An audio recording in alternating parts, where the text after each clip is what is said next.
صدقہ کے فضائل۔ بسم اللہ الرحمن الرحیم۔ السلام علیکم۔ ماہ رمضان غریبوں کے ساتھ غم خواری کا مہینہ ہے، اسی لیے اس مہینے کثرت سے اللہ کے راستے میں خرچ کیا جاتا ہے۔ خود نبی کریم صلی اللہ علیہ وآلہ وسلم کی سخاوت رمضان مبارک کے مہینے میں بڑھ جایا کرتی تھی، اس لیے درجہ ذیل میں صدقہ کے فضائل ذکر کیے جا رہے ہیں تاکہ انہیں پڑھ کر انفاق فی سبیل اللہ کی رغبت پیدا ہو اور ہم بھی دل کھول کر اللہ کے خرچ کرنے والے بن جائیں۔ اللہ تعالیٰ صدقے کو بڑھاتے ہیں۔ ارشاد باری ہے، اللہ سود کو مٹاتا ہے اور صدقات کو بڑھاتا ہے۔ ایک اور جگہ فرمایا، کون ہے جو اللہ کو اچھے طریقے پر قرض دے تاکہ وہ اس کے مفاد میں اتنا بڑھائے چڑھائے کہ وہ بدر جہاد زیادہ ہو جائے۔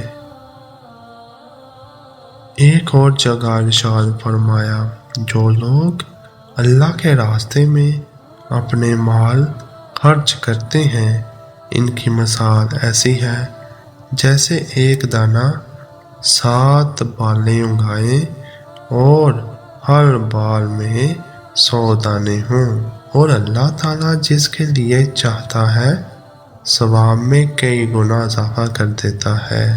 اللہ بہت وسعت والا اور بڑے علم والا ہے۔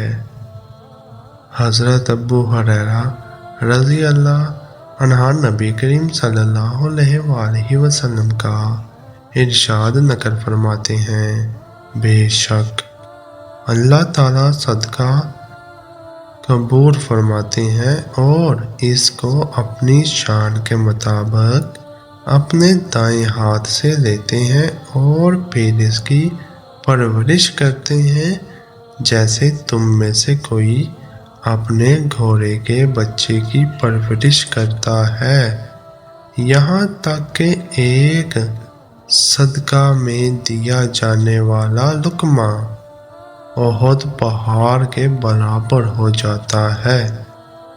ایک روایت میں ہے، ایک کھجور کا دانہ بھی ہو تو وہ رحمان کے ہاتھ میں بڑھتا رہتا ہے یہاں تک کہ وہ پہاڑ سے بھی زیادہ بڑا ہو جاتا ہے، جسے تم میں سے کوئی اپنے گھوڑے کے یا اونٹنی کے بچے کو پال پوس کر بڑا کرتا ہے۔ حضرت ابو مسعود انصاری رضی اللہ عنہ فرماتے ہیں کہ ایک شخص نبی کریم صلی اللہ علیہ وآلہ وسلم کے پاس نکیل ڈیلی اور اونٹنی لے کر آیا اور کہا، یہ اللہ کے راستے میں دیتا ہوں۔